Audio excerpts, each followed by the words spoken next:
রাসূলুল্লাহ ফরমায়েন, কোন মানুষ যদি কোন নেকির উপদেশ কোন মানুষরে দেয়,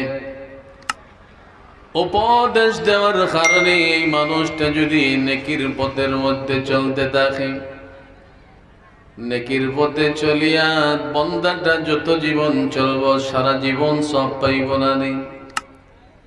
আর তুমি শুধুমাত্র উপদেশ দিলাই, তুমি সহযোগিতা করলাই, উপদেশ দেওয়ার কারণে সারা জীবন তার মতো তুমিও সব পাইবাই। হোক সুবহানাল্লাহ। তুমি একবার উপদেশ দিলাই আর হে সারা জীবন আমল করলো, হে সব পার, তার লগে তুমিও পারায়। হোক সুবহানাল্লাহ। আর যুবক হকলে মেহনত করিয়া এই উপদেশের একটা ব্যবস্থা করে দিচ্ছি, কিন্তু পাইবা না নি? পাইবা না নি? পাইবা। তার লাগে দোয়া করো, আল্লাহ যেন তার আমলের মধ্যে বরকত দেন। হোক আল্লাহুম্মা আমিন। তোমরা এখানে আইসি খুশি না বেজার? খুশি। এটা হইল আপনার ইমান, এটা হইল আপনার ইমান। ভালো কাজে আইলে আপনার মন খুশি হইতো, এটা আপনার ইমান। যেমন আল্লাহর নবী عن أبي أمامة رضي الله تعالى عنه أن رجلا سأل النبي صلى الله عليه وسلم।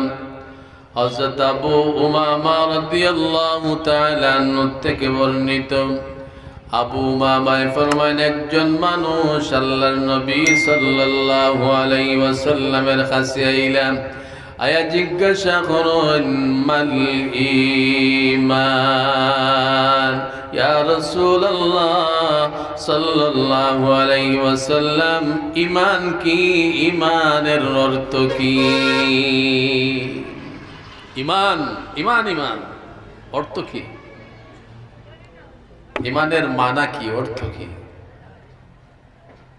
জানার দরকার আছে না?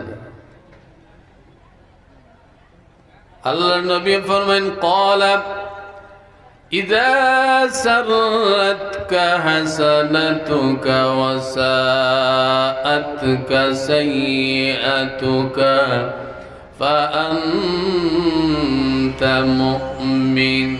আল্লাহর নবী সাল্লাল্লাহু আলাইহি ওয়াসাল্লাম ফরমায়েন, যখন কোন নেক কাজ বান্দায় করব, আর এই নেক কাজ করার পরে যখন বান্দার মনটা খুশি হইব, নেকির কাজ করার পরে বান্দার মন খুশি হইব, ঈমানের আলামত। এরপরে আল্লাহর নবী ফরমায়েন, মানুষ হিসাবে যদি গুনাহ যদি কোনো মানুষ